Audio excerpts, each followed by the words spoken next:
नमस्कार दर्शकों, मैं हूं नाविका कुमार और आप जुड़ रहे हैं मेरे साथ सवाल पब्लिक का शो पर।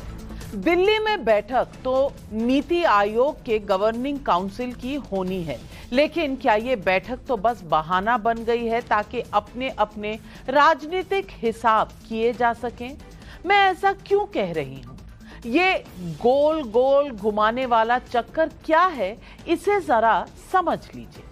ममता बनर्जी नीति आयोग की बैठक में शामिल होने दिल्ली पहुंच चुकी है। कह रही हैं कि केंद्र ने बंगाल के साथ बजट में भेदभाव किया है। नीति आयोग की बैठक में बोलने का मौका दिया तो अपने राज्य के लिए बोलूंगी और अगर नहीं बोलने दिया तो प्रोटेस्ट करूंगी। लेकिन 3 दिन पहले मल्लिकार्जुन खड़गे के घर पर इंडिया गठबंधन की बैठक में रणनीति क्या बनी थी? यही कहा गया था ना कि बजट के भेदभाव के चलते बैठक का बॉयकॉट करेंगे, नीति आयोग नहीं जाएंगे। फिर क्या हुआ? ममता तो ममता, हेमंत सोरेन भी प्रधानमंत्री नरेंद्र मोदी की अध्यक्षता में हो रही बैठक में शामिल होने वाले हैं। इस बीच नीति आयोग की बैठक में शामिल होने के लिए यूपी के मुख्यमंत्री और उप मुख्यमंत्री केशव प्रसाद मौर्य अलग अलग दिल्ली आए हैं।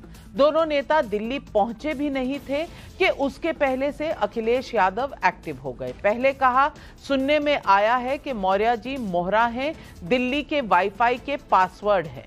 इसका जवाब केशव प्रसाद मौर्य ने यह कहकर दिया, कांग्रेस का मोहरा बन चुके सपा बहादुर अखिलेश यादव को बीजेपी को लेकर गलतफहमी पालने की जरूरत नहीं है। लेकिन अखिलेश के शाम होते होते एक और तीर छोड़ दिया। अखिलेश ने एक्स पर कहा, लगता है डबल इंजन वालों के बीच में एक और इंजन आ गया है जो दिल्ली लखनऊ के बीच शंटिंग करता है। ऐसा लग रहा है कि 2 राजधानियों के बीच कोई इंटरसिटी आवागमन सेवा चल रही है। अखिलेश को यह सब कहने का मौका पिछले हफ्ते केशव प्रसाद मौर्य के उस बयान से मिला जिसमें उन्होंने कहा था, संगठन सरकार से बड़ा होता है। सवाल पब्लिक का है कि विपक्ष या सत्ता पक्ष, आग किस खेमे में ज्यादा लगी है? क्या बीजेपी की लड़ाई में पासवर्ड है लेकिन इंडिया वालों की लड़ाई खुल्लम खुल्ला है? राहुल गांधी बन रहे हैं एलओपी, क्या ममता सोरेन की खिचड़ी अलग पकी? सवाल पब्लिक का आज यही है।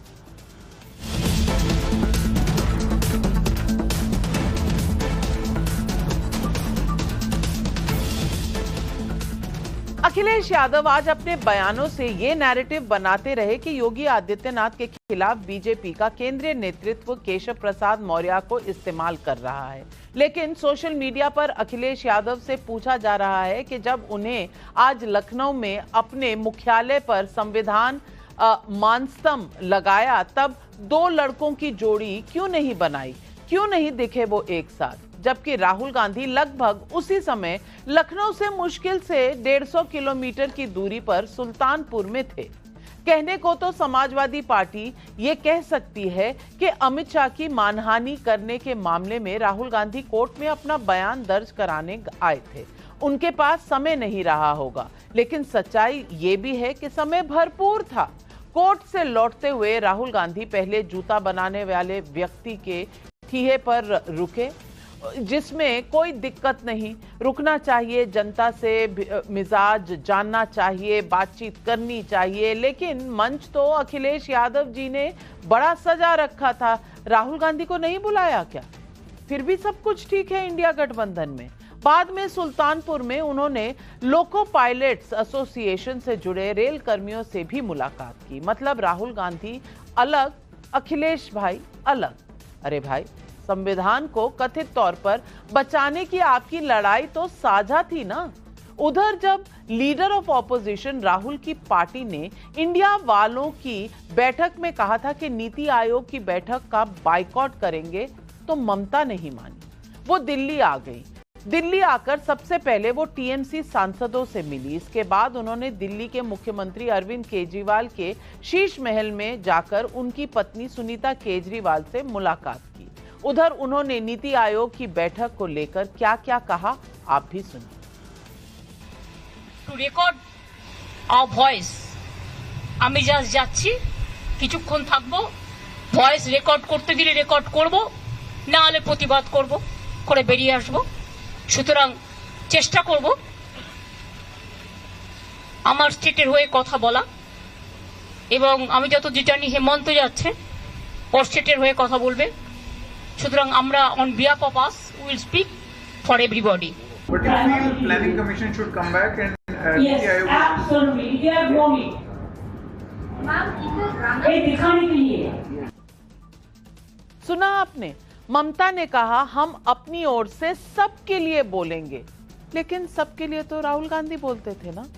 अब ममता जी अलग बोलेंगी, और ममता जी ने ये भी बात रिपोर्टरों को बताई कि हमसे पहले कंसल्ट नहीं किया गया था। जब तक हमें बताया गया कि बॉयकॉट करना है, तब तक मेरी स्पीच जा चुकी थी। अब मैं बंगाल के हक के लिए लड़ने जाऊंगी।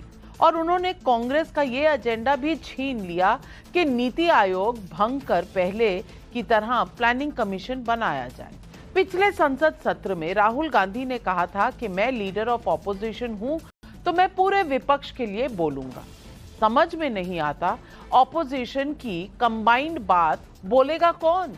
ममता बोलेंगी, राहुल बोलेंगे, अखिलेश बोलेंगे, सब मिलकर बोलेंगे, लेकिन तब सब सवाल है कि सुर ताल एक जो दिख नहीं रहा उसका क्या होगा। इस बीच जब नीति आयोग की बैठक में कांग्रेस शासित राज्यों के मुख्यमंत्रियों के अलावा केरल के सीएम पिनरी विजयन, तमिलनाडु के सीएम एमके स्टालिन, पंजाब के सीएम भगवंत मान और दिल्ली की ओर से कोई प्रतिनिधि नहीं होने का फैसला पहले ही घोषित हो चुका है, तब भी नीति आयोग की बैठक में बॉयकॉट को लेकर विपक्ष में कैसा कंफ्यूजन है, इसे आप हिमाचल प्रदेश के सीएम के इस बयान से समझने की कोशिश कीजिए, जो आज दिल्ली में ही मौजूद थे। सुनिए। सर, दिल्ली आना हुआ है, कल नीति आयोग की बैठक भी है सर। सभी बैठके हैं। आप जा रहे हैं क्या सर? आप जा रहे हैं क्या सर? ये तो शाम तक बताएंगे। शाम तक बताएंगे?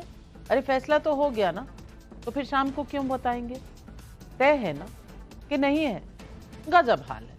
मुख्यमंत्री सुखविंदर सुक्खू हैं, लेकिन ये बताने की स्थिति में भी नहीं थे कि बैठक को लेकर करें क्या, करेंगे क्या। कांग्रेस में मुख्यमंत्री का सारा कंट्रोल हाईकमान के हाथ में होने का आरोप है, तो उधर यूपी को लेकर बीजेपी में घमासान होने की आशंका ने अखिलेश से लेकर रणदीप सुरजेवाला तक को कैसा उत्साह दिया है, सुनिए उनके बयान। कुछ लोग मोहरा बन गए हैं। वो मोहरा हैं, दिल्ली के वाईफाई के वो पासवर्ड हैं।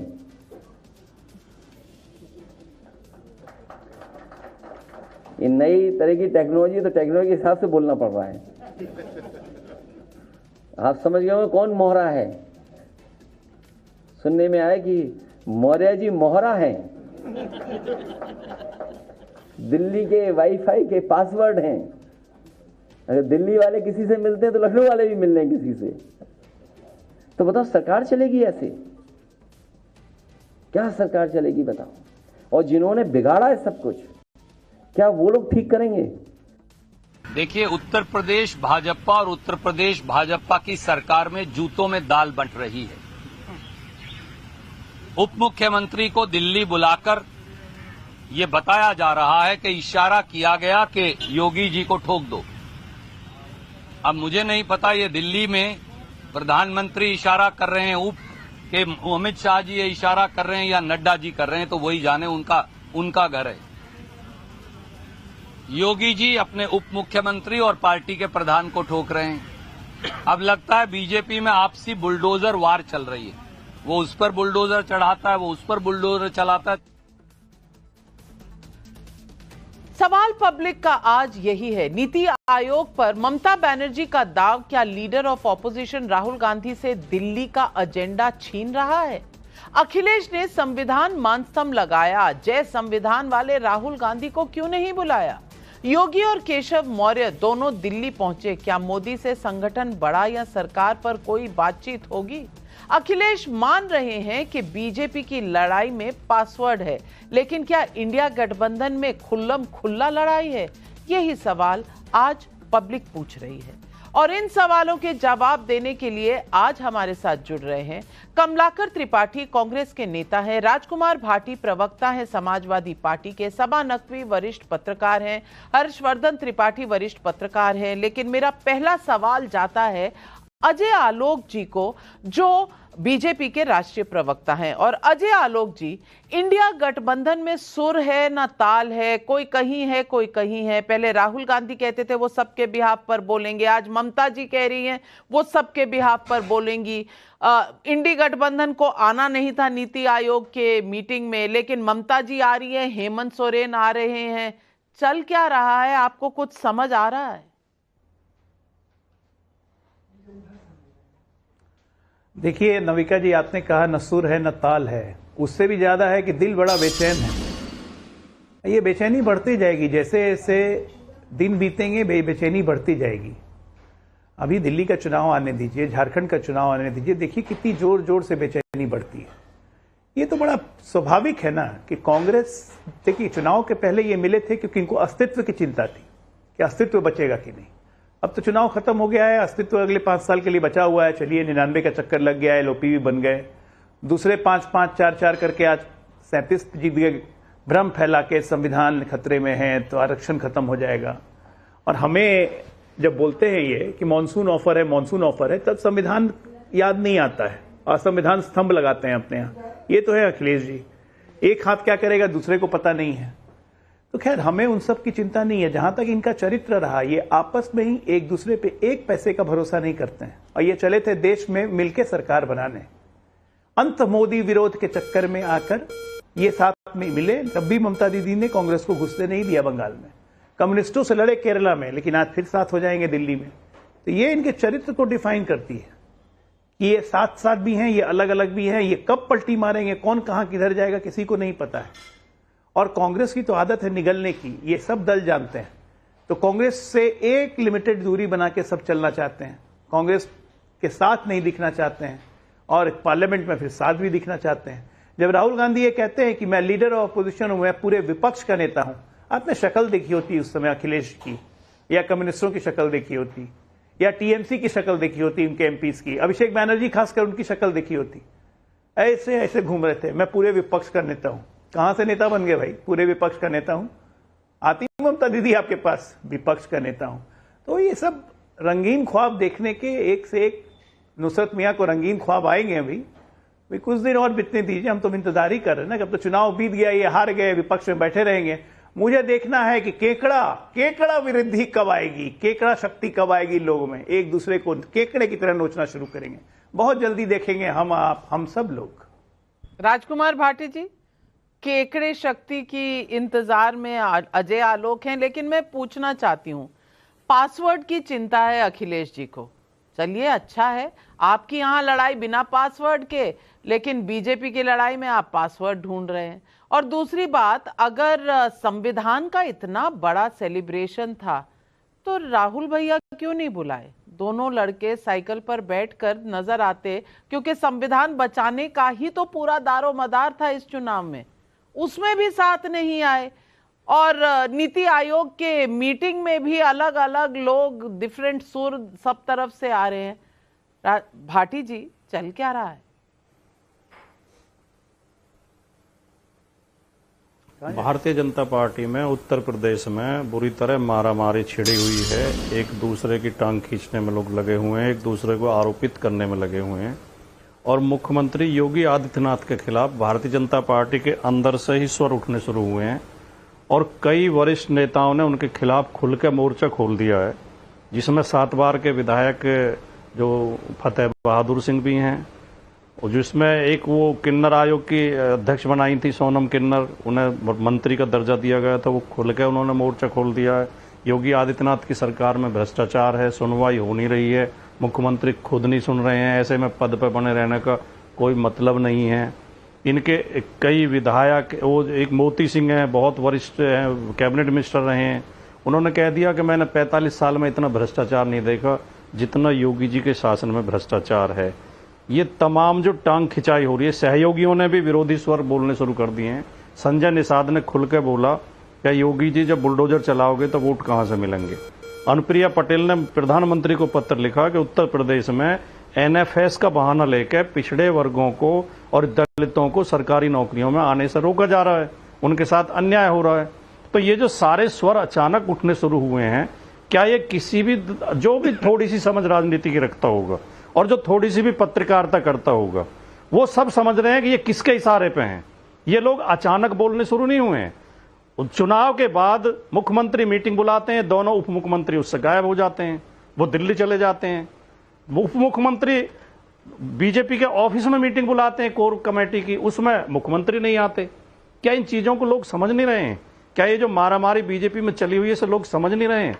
अब इसकी लीपा पोती के लिए, इसे बैलेंस करने के लिए एक बहुत दूर की कौड़ी नाविका जी लेके आई हैं कि आज जब लखनऊ पार्टी समाजवादी पार्टी के ऑफिस में कार्यक्रम था, उसमें राहुल गांधी शामिल क्यों नहीं थे? ये केवल बैलेंस करने का प्रयास है नाविका जी, और ये किसी के गले नहीं उतरेगी बात कि बीजेपी के अंदरूनी झगड़े से इस बात की कोई तुलना की जा सकती है।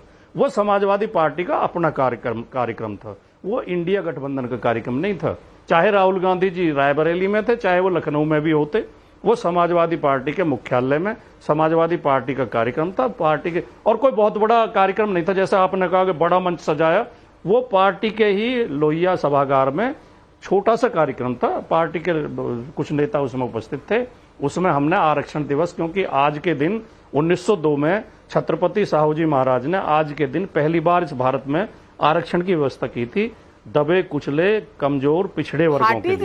भाटी जी, मुझे क्यों हर बार ऐसा लगता है, कि मुझे ऐसा लगता है कि आप हर बार मेरे लिए जो पत्रकारिता की क्लास लगाते हैं ना, मुझे लगता है या तो आप क्लोजेट पत्रकार बनना चाहते हैं, तो मैं आमंत्रित करूंगी, मेरी जगह आप एंकर कर लीजिए। लेकिन सोशल मीडिया पर ये सवाल उठ रहे थे, मैंने उठा लिया, और मैं दोनों तरफ से सवाल पूछूं तो आपको दिक्कत क्या है? आप मेरी इमेजिनेशन को कंट्रोल करना चाहते हैं, वैसे संविधान में फ्रीडम ऑफ स्पीच की बात करते हैं। गलत बात है भाटी जी, या तो आप पत्रकार बन जाइए और डिसाइड कर लीजिए। मेरी स्क्रिप्ट आप ही लिख दिया करिए, तब मैं आपके हिसाब से चलूंगी, तब मुझे कम से कम गोदी मीडिया नहीं कहेगा कोई। लेकिन सोशल मीडिया पर या बाहर चर्चा चले और मैं कोई सवाल पूछ लूं तो आप बड़े चिंतित हो जाते हैं और यूं कटाक्ष करते हैं मुझ पर। हर्षवर्धन त्रिपाठी जी, ये भाटी साहब मेरी पत्रकारिता पर हर डिबेट। अच्छा भाटी जी, अच्छा कहिए। देखिए, मैं बहुत ईमानदारी से, बहुत साफ गोई के साथ, आप बहुत सीनियर जर्नलिस्ट हैं और आप बहुत विद्वान पत्रकार हैं, आपको कंट्रोल करने का या आपको दिशा निर्देश देने का, डिक्टेट करने का मुझे कोई अधिकार नहीं है। लेकिन इतना भी अछूत नहीं बना के रखना चाहिए। पत्रकारिता कोई आसमान से उतरी हुई, स्वर्ग से उतरी हुई चीज नहीं है जिसकी आलोचना नहीं की जा सकती। ये मैं देखता हूं कि अक्सर थोड़ी सी, हम तो आपके कटाक्ष सुनते हैं, हम तो आपकी आलोचना सुनते हैं, आपके खूब ताने सुनते हैं, हम तो मुस्कुरा के जवाब देते हैं। पत्रकारों को भी अपने आप को इतना महान नहीं मानना चाहिए कि आप आलोचना से बाहर हैं। थोड़ी बहुत कटाक्ष करने का अधिकार हमें भी। मैं तो कह रही हूँ कि आप मुझे सिखाना शुरू कर दीजिए। आप बहुत सीनियर शायद मैं 33 साल में इतना नहीं सीखी जितना मैं आपसे सीख जाऊंगी। लेकिन सवाल ये भी है राजकुमार भाटी जी, जब खड़गे जी मीटिंग बुलाते हैं तो आपकी पार्टी वहां शामिल नहीं हुई, आपकी पार्टी वहां गई नहीं, और मैं सवाल भी ना पूछूं। कमाल है भाई, सब कुछ आप ही के हिसाब से चलेगा। आप बोलेंगे दिन को रात, तो मैं कहूंगी हाँ जी रात। हर्षवर्धन त्रिपाठी जी, ऐसे कैसे चलेगा देश? नविका जी, एक तो ये कि देखिए, भाटी जी पुराने पत्रकार रहे हैं तो थोड़ा थोड़ा जागता है, ये अच्छा है। नेता के तौर पर भी अगर ये जागता रहे तो अच्छा है। और भाटी जी तो भले व्यक्ति हैं, और वरना इनकी पार्टी तो हल्ला बोल वाली है, वो तो पिटवा भी देती है। हम तो इलाहाबाद में ही थे उस वक्त जब हाईकोर्ट तक में इनके लोग घुस गए थे, तब तो मैं विश्वविद्यालय में ही था, तो इसलिए सब मुझे ध्यान में है। जब चौराहे पर हाकुरों को पीटा गया था, पत्रकारों को पीटा गया था, तो ये सब काम और कोई पार्टी कर नहीं पाई है, करती भी नहीं। अब मूल बात विषय पर ही रहेंगे, हम भी मुस्कुराते हुए ही जवाब देंगे, उम्मीद करेंगे कि निजी टिप्पणी से बचेंगे। फतेह बहादुर सिंह की एक चिट्ठी आ गई, उसको अपडेट नहीं हुए भाटी जी। फतेह बहादुर कह रहे हैं कि माननीय मुख्यमंत्री योगी आदित्यनाथ जी महाराज के प्रति पूरी निष्ठा। अब लीजिए, अब अभी भाटी जी को खुश होने का अवसर भी नहीं दिया फतेह बहादुर जी ने दूसरी चिट्ठी लिख दी। मोती सिंह जिनको लेकर रोज रोज कह रहे हैं, मोती सिंह कह रहे हैं कि हमने अपनी पार्टी कार्यकर्ता थे, उनके बीच में सब कुछ कहा, अपनी कमियां देखेंगे। योगी आदित्यनाथ फुल फॉर्म में है, रोज ही एक दो जगह छापा पड़ रहा है, सबको राइट टाइम किए दे रहे हैं। इनके अब कहिए कि इनकी खुशी नहीं भाजपा से देखी गई कि जो झगड़ा चल रहा था, भूपेंद्र चौधरी अध्यक्ष हैं, भूपेंद्र चौधरी ने कह दिया कि ना कोई मुख्यमंत्री हटाने की कोई बात ही नहीं। और सबसे जो बड़ी बात है कि भारतीय जनता पार्टी अगर एकजुट रही होती तो ये परिणाम तो नहीं होते। निश्चित तौर पर उनके बीच में बहुत मुश्किलें थी, अभी भी दिख रही है, और जिस तरह से दोनों मुख्यमंत्री नहीं जा रहे हैं, वो अपना अपमान मानते हैं, वो अनुशासनहीनता कर रहे हैं। अब अगले 2-4-6 दिनों में सब ठीक होगा, लेकिन इतना तो तय हुआ ना कि बीजेपी कोर्स करेक्शन कर रही, सुधार करना चाह रही, और इस सुधार की प्रक्रिया में पार्टियों में अपना वर्चस्व बढ़ाने का प्रयास होता है, वो प्रयास हो रहा है। जो फीडबैक में आया कि भाई टिकट डिस्ट्रीब्यूशन, कार्यकर्ता उसकी प्रशासन नहीं सुनता है, आपस की जो भीतरघात है वो सामने आ रही, उस पे लोग बात कर रहे हैं। तो मुझे लगता है इसका दो ही चीज है, एक तो ये कि क्या कोई सत्ता परिवर्तन होने जा रहा है, जिसका जवाब विशुद्ध रूप से ना में आ रहा है। दूसरा, क्या भारतीय जनता पार्टी इस कोर्स करेक्शन को कर पाएगी, उसका एक छोटा उदाहरण देखने को मिलेगा अभी जो विधानसभा चुनाव। जैसे विधानसभा चुनाव में वैसे तो कहने को 5-5 हैं, लेकिन सच ये है कि 7 सीटें समाजवादी पार्टी के प्रभाव वाली हैं। राष्ट्रीय लोकदल भी उस वक्त समाजवादी पार्टी के साथ थी, कोई भाजपा के साथ नहीं थी जब वो जीती। तो 7 और 3 है। अगर विधानसभा चुनाव में रिवर्स हो गया तो फिर शायद डिबेट बदल जाएगी, कोर्स करेक्शन हो चुका होगा। बाकी अच्छा है, ऐसे आनंद में बहस होती रहे, और ईश्वर न करे कि किसी पार्टी में माइक पकड़ना, मारा मारी, पिता को ढकेलना, पुत्र को ढकेलना, चाचा भतीजा को ढकेलना, ये सब ना हो तो अच्छा रहता है, अच्छा नहीं दिखता है। चलिए कमलाकर त्रिपाठी जी, मैं तो उत्तर प्रदेश कम और इंडिया गठबंधन नेशनल लेवल पर क्या चल रहा है ये जानना चाह रही थी, क्योंकि सवाल ये है कि उत्तर प्रदेश में कुछ बदलने वाला नहीं है, ये हर्षवर्धन त्रिपाठी जी भी कह रहे हैं, और जो लोग जानते हैं, राजनीति समझते हैं, वो इतना तो जानते हैं कि योगी जी कहीं नहीं जा रहे। ये खींचतान जरूर है कि किसने क्या किया, ये जरूर खींचतान है, पर योगी जी कहीं जा रहे हैं ऐसा नहीं है। लेकिन इंडिया गठबंधन में कोई मीटिंग में नहीं जा रहा है, मीटिंग में तय हो रहा है कि भैया जाना नहीं है नीति आयोग में, तो 2 मुख्यमंत्री उठकर चले जा रहे हैं इंडिया गठबंधन के। ये चल क्या रहा है? और ममता बनर्जी का स्टेटमेंट ध्यान से आप सुनिएगा तो वो कह रही हैं मैं पूरे विपक्ष के बिहाफ पर बोलूंगी, यानी कि राहुल गांधी जो पूरे विपक्ष को रिप्रेजेंट करते हैं वो उनको पूरा उन्होंने अधिकार नहीं दिया, और ये भी कहा है कि कहीं ना कहीं हमारे बीच में कोऑर्डिनेशन ठीक नहीं है, क्योंकि जब तक कहा कि बॉयकॉट करो मेरी स्पीच जा चुकी थी। अब कमलाकर त्रिपाठी जी मुझे ये बता दीजिए किसके घर में हलचल कितनी ज्यादा है, पहले तो ये समझा दीजिए, और ये बता दीजिए कि अपनी हलचल कम दिख रही है, दूसरे की ज्यादा, क्या ये हाल है इंडिया गठबंधन में? नाविका जी, सबसे मजेदार बात यह है, चुनाव खत्म हो गए हैं, सत्ता में जो पार्टी है जो बजट लेकर के आती है, ढनढनिया बजट, जिसको कह रहे हैं कि एक पुराना शेर है, सब्र कर जो पेट में रोटी नहीं तो क्या हुआ। आजकल दिल्ली में है जहरे बहस ये मुद्दा, आप अपनी कुर्सी बचाने के लिए आपने 2 स्टेट्स को दिया और बाकी सारी स्टेट नाराज हैं। आप हेमंत सोरेन जी का एक्स पर उसी दिन का स्टेटमेंट पढ़ लीजिए, जिसमें उन्होंने लिखा कि यह संघीय ढांचा है जिसमें आज बजट पेश होता है, नीति आयोग की बैठक बाद में होती 27 तारीख को रखी गई है, तब फिर किसका साथ और किसका विकास। और प्रदर्शन में पार्लियामेंट के सारी पार्टियां एक साथ थीं। अब रही बात बोलने और न बोलने की, ये जो बोलने की बात है, क्या पार्लियामेंट में राहुल जी जब बोले विपक्ष की आवाज बनकर, वो विपक्ष क्या, वो तो पूरे देश की आवाज है। लेकिन क्या अभिषेक बनर्जी नहीं बोले, क्या मनोज झा जी नहीं बोले? सारे लोग बोलते हैं, हर आदमी अपनी बात रखता है। लेकिन अभी जो अजय आलोक जी कह रहे थे कि उनका चेहरा देखा होता इनका, अरे भाई जरा मोदी जी का चेहरा देख लिए होते। वो तो जिसको कहते हैं ना कि वो झूठ की वकालत तो करता चला गया मगर उसका चेहरा लगातार गिरता चला गया, तो वही स्थिति थी मोदी जी की। और बाद में कह रहे हैं कि हमारा गला घोटा जा रहा है। जो सीना ठोक के पहले कहते थे कि एक अकेला सब पर भारी, वो बता रहे हैं कि उनका गला घोटा जा रहा है। और हमारी जो समस्या है, हमारा जो कंसर्न है, वो इस बात का है जिस तरीके से उत्तर प्रदेश में अपराध जिस तरीके से बढ़ा है और संगठित और रक्षक भक्षक हो रहे हैं। जो अभी बलिया में जो घटना हुई है, एक दरोगा पूरा गैंग बना करके अवैध वसूली का कारोबार कर रहा है। वाराणसी में पीएम के क्षेत्र में एक दरोगा पूरा गैंग बना करके लूट की घटनाओं को अंजाम दे रहा है। अभी 42 लाख रुपए का मामला सामने आया है सराफा व्यवसायी का। पूरे थाने सस्पेंड हो जा रहे हैं। और इसके पहले भी मौर्य जी के यहां इस पिछली सरकार में उनके गृहनगर कौशाम्बी में 2 बच्चियों का बलात्कार होता है उनके परिवार के सामने और मार डाला जाता है। ये मुख्यमंत्री के गृहनगर में जो है वो पुलिस व्यापारी की एक्सटॉर्शन में हत्या करती है।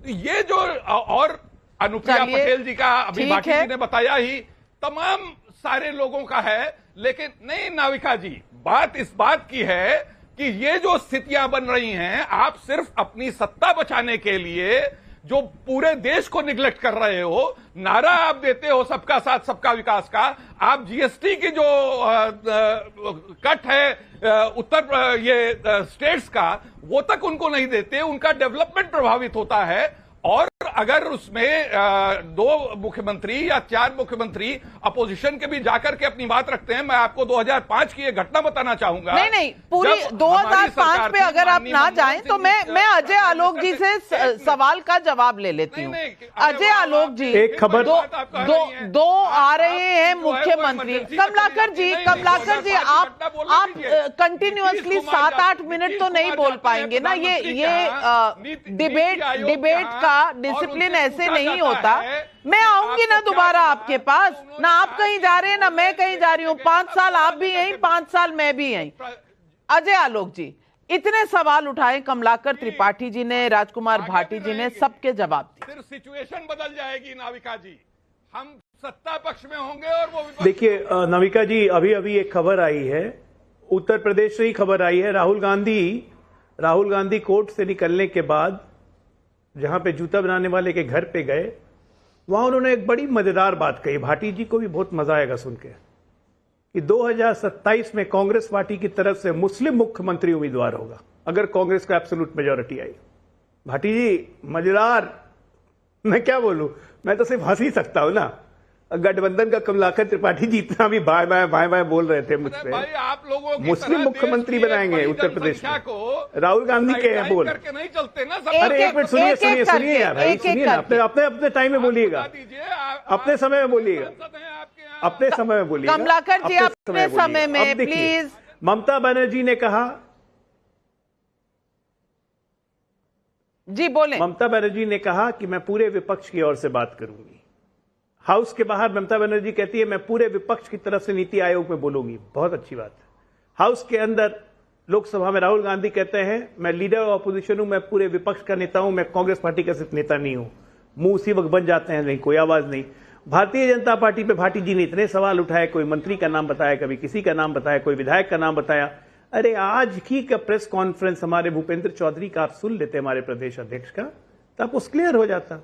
यूपी में जो सीएम बदलने की अफवाहें फैलाई जा रही है बिल्कुल सच नहीं है, ये सब कुछ नहीं होने वाला है। और एक बात जान जाइए, भारतीय जनता पार्टी सिद्धांतों की पार्टी है, कार्यकर्ताओं की पार्टी है और एक स्ट्रक्चर्ड पार्टी है जिसमें एक कोई हेड नहीं है, पूरी स्ट्रक्चर्ड टीम है। और एक बार जब टीम निर्णय ले लेती है ना तो सारा कार्यकर्ता उस टीम के निर्णय के साथ ही चलता है। कोई इधर से उधर दाएं बाएं नहीं होता है। ना यहाँ चचा है, ना भतीजा है, ना यहाँ पिता है कि गर्दनियां देके ठेल दिए और किसी को धक्का देके भगा दिए फिर बाद में बुला लिए। ऐसा नहीं होता है भारतीय जनता पार्टी में। और भारतीय जनता पार्टी के सिद्धांतों के साथ जो रहेगा वही पार्टी में रहता है, वही आगे बढ़ता है। और हर कार्यकर्ता बहुत संगठित है। केशव मौर्य का भी आज जवाब सुन लेते हैं, कितना अच्छा से जवाब दिया है। बिल्कुल जवाब सही दिया है। लेकिन भाटी जी, मुस्लिम मुख्यमंत्री का कैंडिडेट अगर कांग्रेस का होगा तो आपका क्या होगा? यानी कि अलायंस रहेगी कि नहीं रहेगी, पहले ये बता दें। सभा जी मैं बस आपके पास आ रही हूं।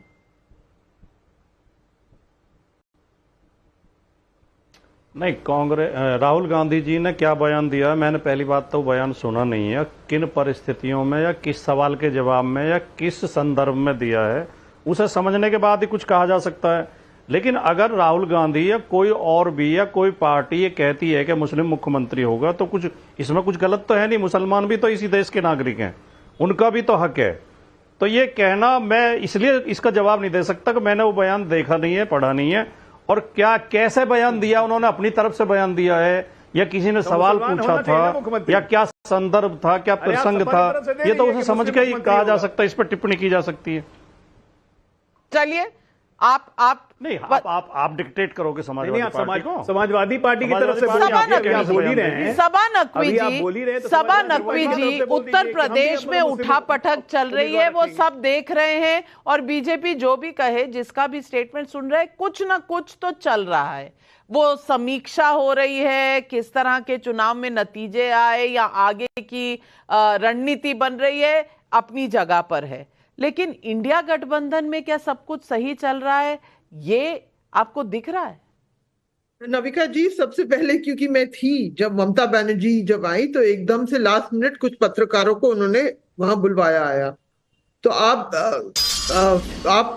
क्लियरली समझ लीजिए कि उन्होंने ये भी कहा कि भाजपा, उन्होंने टुकड़े टुकड़े पार्टी, गैंग उन्होंने कहा अच्छा शब्द नहीं है, क्योंकि वो अपने सिर्फ जैसे टीडीपी और बिहार की वो किस तरह से अलॉटमेंट कर रहे हैं धन का, एग्जैक्ट उनके वर्ड्स मुझे याद नहीं है, क्योंकि वो थोड़ा सा बंगला में बोली, थोड़ा अंग्रेजी में बोली, थोड़ा हिंदी में बोली। आप जानती है जिस तरह से ममता बनर्जी बोलती हैं। उन्होंने बहुत क्लियरली टारगेटेड अटैक किया है भाजपा पे और नीति आयोग पे भी, और वो अपनी आवाज सुनाने आई है दिल्ली, और इसमें कोई शक नहीं है, आप बिल्कुल सही मानती है कि वो अपने आप को एक आजाद पार्टी मानती है। ये नहीं क्योंकि उनके यहाँ तो कांग्रेस से टकराव है, वहां तो अलायंस बना नहीं, लेकिन फिर भी आप जो भी पार्टी की आप बात कर रही हैं इस डिबेट में, वो सब वो पार्टी है जिन्होंने बेहतर किया है और बीजेपी को नुकसान पहुंचाया है। ममता बनर्जी ने भी इतनी बात चली कि वाह ममता तो इस बार खत्म होने वाली है, लेकिन मैंने एक सवाल पूछा, क्या उनकी डिलिबरेट स्ट्रैटेजी थी कि कांग्रेस लेफ्ट एक तरफ हो और बीजेपी एक तरफ हो? उन्होंने सीधा जवाब नहीं दिया कि जिस तरह से भाजपा चाहती है कि विपक्ष बटा रहे, है ना। ये मैंने लिखा भी था इसके बारे में, दूसरे सवाल भी उठे उनके सामने, लेकिन हाँ वो अकेली आई हैं, वो जा रही हैं मीटिंग में। उन्होंने कहा है कि अगर बंगाल की बात, क्योंकि वो कहती है बंगाल के ऊपर बहुत जुल्म हुआ है, उनको अपना हिस्सा नहीं मिला है, तो वो प्रोटेस्ट भी करेंगी, ये सब उन्होंने कह दिया। इसमें भी कोई दो राय नहीं है कि जब उपचुनाव होंगे जो 10 सीटें हैं, तब सपा और कांग्रेस साथ साथ लड़ेंगे, इसमें कोई शक नहीं है। तो मुझे इसमें प्रॉब्लम नहीं दिख रहा। भाजपा का भी देखिए, भाजपा के लिए मैं एक चीज कहूंगी कि हम मुल्क में देख चुके हैं कि लोकसभा चुनाव अलग होते हैं और असेंबली चुनाव अलग होते हैं। लोकसभा की जिम्मेदारी हालांकि पार्टी ज्यादातर आदित्यनाथ योगी पे डाल रही है, मेरे हिसाब से सेंट्रल लीडरशिप ने कैंडिडेट चुने, मोदी जी का चुनाव था, वो फेल हो गए। अगर आप देखें बनारस के आसपास ज्यादा सीटें भी बीजेपी हारी है, गोरखपुर में शायद बेहतर है, हालांकि मार्जिन कम हुए, केशव प्रसाद मौर्य के यहाँ भी कुछ नहीं है। अब बारी है वो मुख्यमंत्री जिनको लोग मानते थे कि वो पॉपुलर हैं, अब उनको दिखाना पड़ेगा कि वो उपचुनाव जीत सकते हैं। उनके समाज के लोग, ठाकुर समाज के लोग भी बिखर गए थे, मैंने खुद जमीन पे देखा था बहुत सीटों पे, मुजफ्फरनगर में खासतौर तो मैंने बहुत डिटेल गांव में देखा। लेकिन क्या अब वो बिखराव खत्म होगा? लेकिन ये 10 सीटों का सवाल है। जैसे आपने कहा, आपने सही कहा कि इन सीटों पे ज्यादातर ट्रेडिशन, अभी सपा की पकड़ होनी चाहिए, लेकिन ये इस चीज का टेस्ट होगा कि क्या ये जो चुनाव हुआ है लोकसभा में, लोगों ने अपनी भड़ास निकाल दी कि क्या बीजेपी का जो सोशल एक्सपेरिमेंट के कुछ भड़ास बाकी है? अजय आलोक जी हाथ उठा रहे हैं। अजय आलोक जी किस बात पे काउंटर कर रहे हैं? और दर्शकों के सवाल है, मैं बिल्कुल जल्दी ले रही हूं, पर अजय आलोक। नहीं, सभा जी ने जो अपनी विश्लेषण दी बहुत अच्छा है, लेकिन नैरेटिव सेट करने की जो कोशिश है ना कि जो हार हुई है तो मोदी जी की हार होगी, सभा जी हार कहां हुई है? आपके साथ मैं बैठा था 2009 के चुनाव के बाद, आपको याद होगा 206 कांग्रेस जीत के आई थी और आप उसको ऐतिहासिक जीत बता रही थी। नहीं, एक मिनट, मैं सभा जी मैं खत्म कर लूं।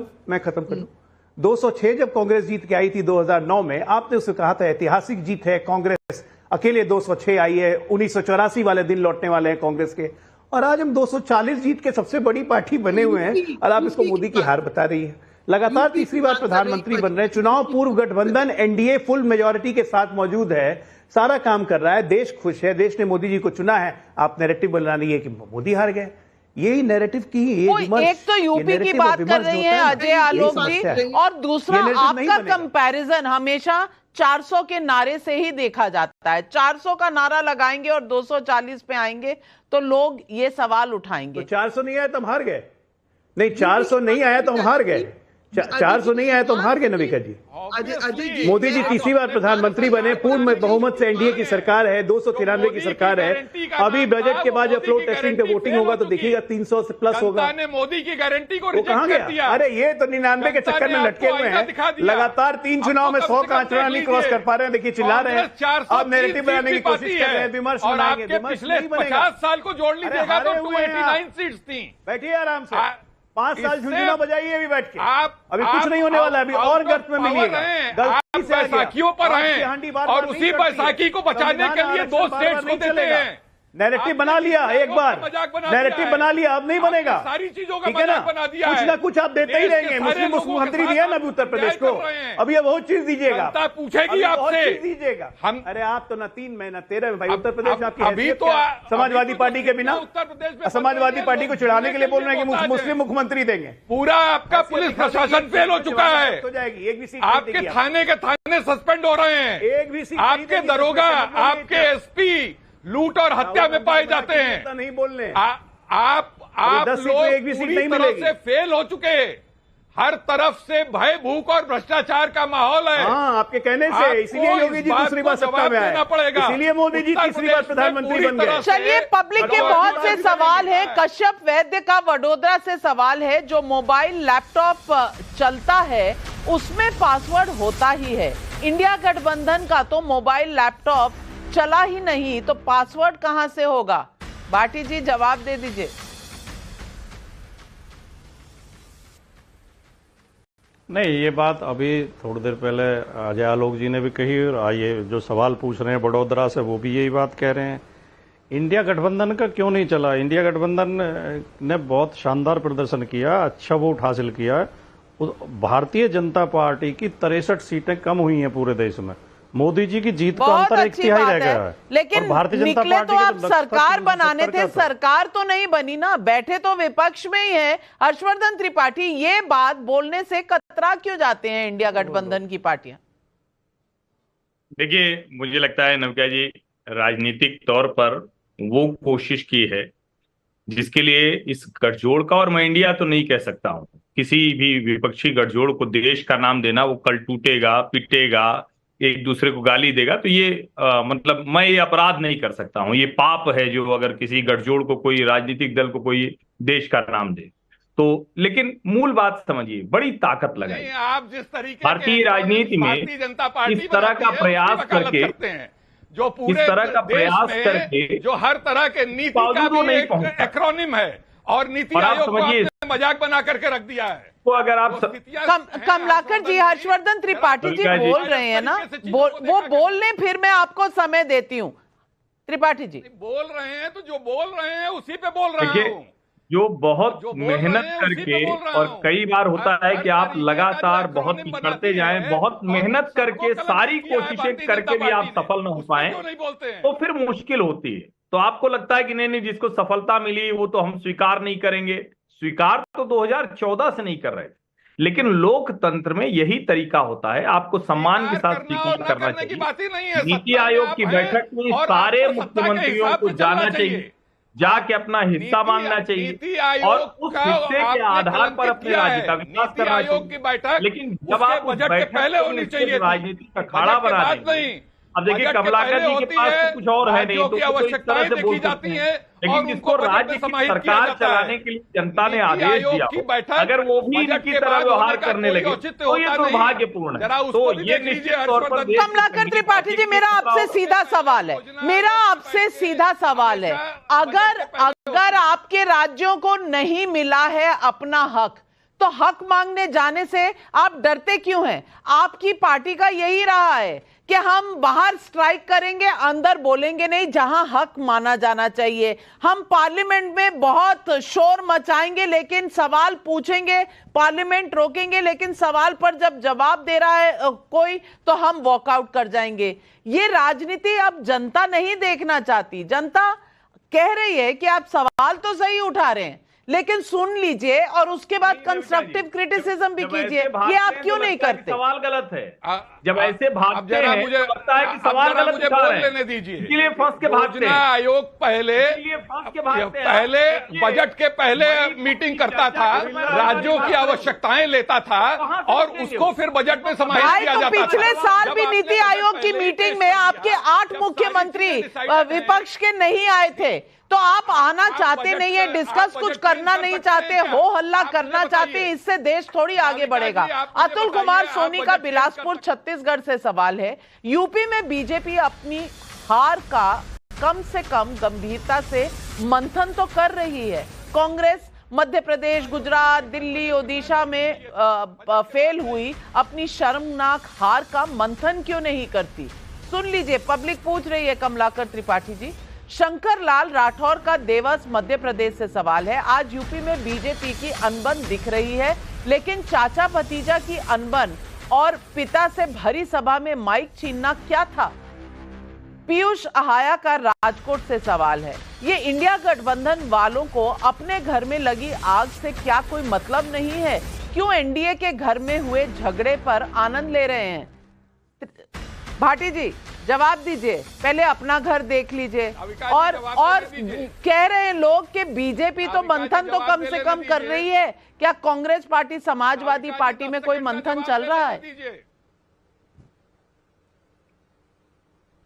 नहीं, मंथन इतना कर रही है भारतीय जनता पार्टी के 52 दिन हो गए हैं रिजल्ट को आए। 52 दिन से वो एक सिर ढूंढ रहे हैं जिसके ऊपर हार का ठीकरा फोड़ सकें।